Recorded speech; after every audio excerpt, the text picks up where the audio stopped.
Pemirsa, modus baru kejahatan terhadap anak lewat media sosial diungkap oleh Bareskrim Polri lewat modus yang dikenal dengan istilah grooming. Pelaku berupaya mendapatkan foto maupun video anak saat melakukan kegiatan yang diperintahkan pelaku. Ani Rahmi akan menjelaskan kepada Anda mengenai apa itu grooming dan bagaimana cara orang tua mencegah modus kejahatan ini terjadi terhadap anak-anak mereka dalam segmen Fact Check berikut ini. Ani, silakan. Poyo dan juga pemirsa, ada 1.300 foto dan video anak tanpa busana yang ditemukan Bareskrim Polri dari pelaku, yaitu TR. Ada 50 anak yang sudah teridentifikasi dan inilah modus kejahatan seksual baru terhadap anak, yaitu grooming. Kita lihat modus operandi yang berhasil diungkap oleh Bareskrim Polri berdasarkan laporan dari KPAI. Yang pertama adalah pelaku memalsukan akun media sosial seorang guru perempuan. Dalam kasus ini media sosialnya adalah Instagram. Nah, foto guru perempuan diambil lalu pelaku membuat akun baru dengan mengatasnamakan guru tersebut. Pelaku juga melakukan profiling terhadap sang guru dan follower Instagram dari guru tersebut, khususnya anak-anak. Lalu akun Instagram anak di-follow satu persatu oleh akun palsu. Nah, lewat akun palsu berkedok guru perempuan ini pula, pelaku kemudian melakukan kontak dengan sejumlah anak. Tahapan modus yang paling krusial adalah yang kedua, yaitu grooming, yaitu pelaku berupaya untuk membangun hubungan, mendapatkan kepercayaan dan ada hubungan emosional dengan anak, serta berusaha meyakinkan mereka.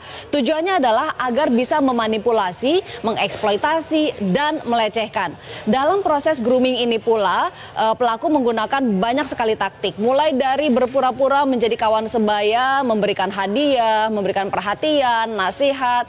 Pelaku juga mengeluarkan ancaman jika korban tidak menuruti keinginan pelaku. Nah, kemudian pelaku meminta korban untuk berfoto atau merekam video dalam melakukan tindakan-tindakan yang cabul. Foto dan video itu awalnya dikirim melalui pesan privat di medsos atau direct message. Tapi kemudian pelaku berkembang meminta nomor WhatsApp korban. Kemudian begitu mendapatkan nomor WhatsApp korban, maka hubungannya lebih pribadi lagi, di mana foto dan juga video yang direkam ini dikirimkan via WhatsApp, tidak lagi lewat media sosial. Nah, kita lihat siapa saja yang bisa menjadi groomer atau pelaku. Siapa saja bisa menjadi groomer. Bisa orang asing dengan menggunakan akun palsu seperti yang ditemukan oleh Bareskrim Polri, bisa juga bagian dari keluarga. Sementara peran yang bisa dilakukan adalah bisa sebagai mentor, kekasih, sebagai figur idola. Nah, yang menarik adalah yang diungkap oleh Bareskrim Polri ini, pelaku adalah orang asing dengan menggunakan akun palsu. Siapa dia? Dia adalah seorang narapidana laki-laki di Surabaya, berusia 25 tahun, dan pelaku sendiri divonis 7 tahun 6 bulan penjara karena mencabuli tetangganya yang merupakan anak di bawah umur. Pelaku baru menjalani 2 tahun masa pidananya. Inilah kok bisa narapidana tapi punya akses terhadap handphone dan media sosial. Lalu sebetulnya banyak sekali hukum yang mengancam pelaku kejahatan seksual terhadap anak. Sebut saja misalnya Undang-Undang Perlindungan Anak nomor 3 tahun 2014, ada pasal 76E yang menyebutkan larangan untuk membuat anak melakukan perbuatan cabul. Lalu pasal 82 masih undang-undang yang sama yang menjelaskan tentang ancaman pidananya. Ancaman pidananya adalah 5 tahun penjara dan denda 5 miliar rupiah. Ada juga undang-undang pornografi nomor 44 tahun 2008, di mana di sini di pasal 29 ada aturan mengenai larangan memproduksi, memperbanyak, menyebarluaskan konten cabul dan ancaman hukumannya hingga 12 tahun penjara serta denda 6 miliar rupiah. Masih ada lagi, ada Undang-Undang ITE nomor 19 tahun 2016.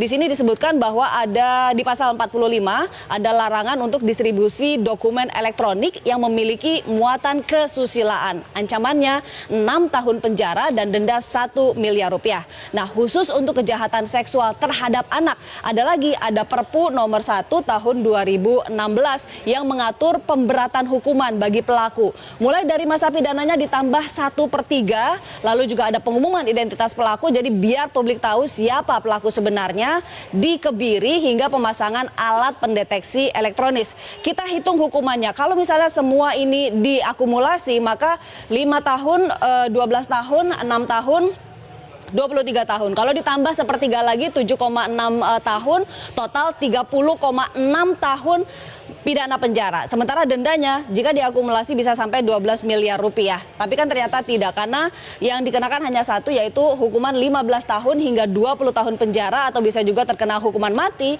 dan dendanya 5 miliar rupiah. Nah, kepada orang tua dan juga orang-orang dewasa di sekitar anak seperti guru, pengasuh, harus selalu memperhatikan anak dan waspada, terutama jika menemukan ciri-ciri yang menjadi indikasi bahwa anak adalah korban dari grooming. Kita lihat di sini ciri-cirinya. Yang pertama adalah anak menjadi sangat tertutup. Bahkan untuk aktivitas sehari-hari seperti kegiatan yang dilakukan, teman-temannya, anak menjadi sangat tertutup dan tidak lagi bercerita kepada orang-orang dewasa di sekitarnya, termasuk juga orang tua. Lalu anak memiliki pacar yang usianya jauh lebih tua. Anak juga tiba-tiba memiliki banyak sekali barang baru dan juga uang yang lebih banyak dibandingkan dengan uang jajan yang diberikan orang tua misalnya. Dan juga anak mudah tertekan, bahkan sensitif. Karenanya orang tua dan orang-orang dewasa di sekitar anak harus peka dengan perubahan-perubahan yang ada di diri anak.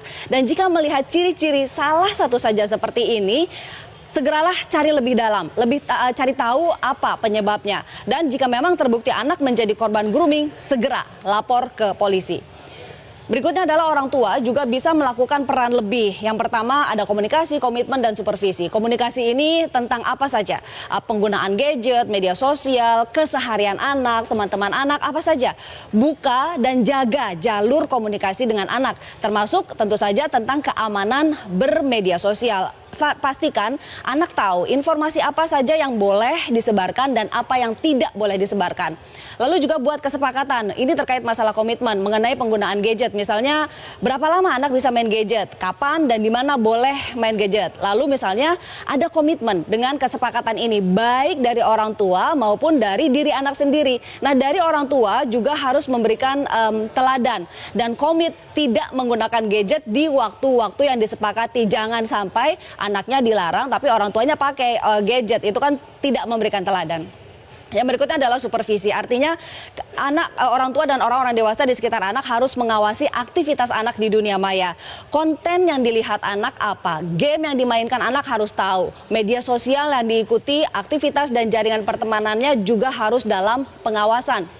Nah, untuk penyedia platform media sosial juga sebetulnya harus punya peran dalam upaya perlindungan anak. Harus ada aturan yang mengikat dan juga komitmen yang tegas. Misalnya, anak tidak boleh bermedia sosial jika memang usianya di bawah 17 tahun dan harus ketat di situ. Juga harus memperketat sistem pengamanan terhadap duplikasi akun. Tidak bisa mengambil foto sembarangan misalnya, dan juga pengamanan terhadap konten-konten yang ada di media sosial. Dan terakhir, lagi-lagi sistem pemasyarakatan. Harus ada larangan yang tegas, jelas, dan juga betul-betul diimplementasikan terkait penggunaan handphone oleh narapidana. Harus ada yang dijewer di Surabaya atas kecolongan seperti ini. Wahyu, kembali ke Anda. Baik, terima kasih Ani Rahmi dalam segmen Fact Check tadi.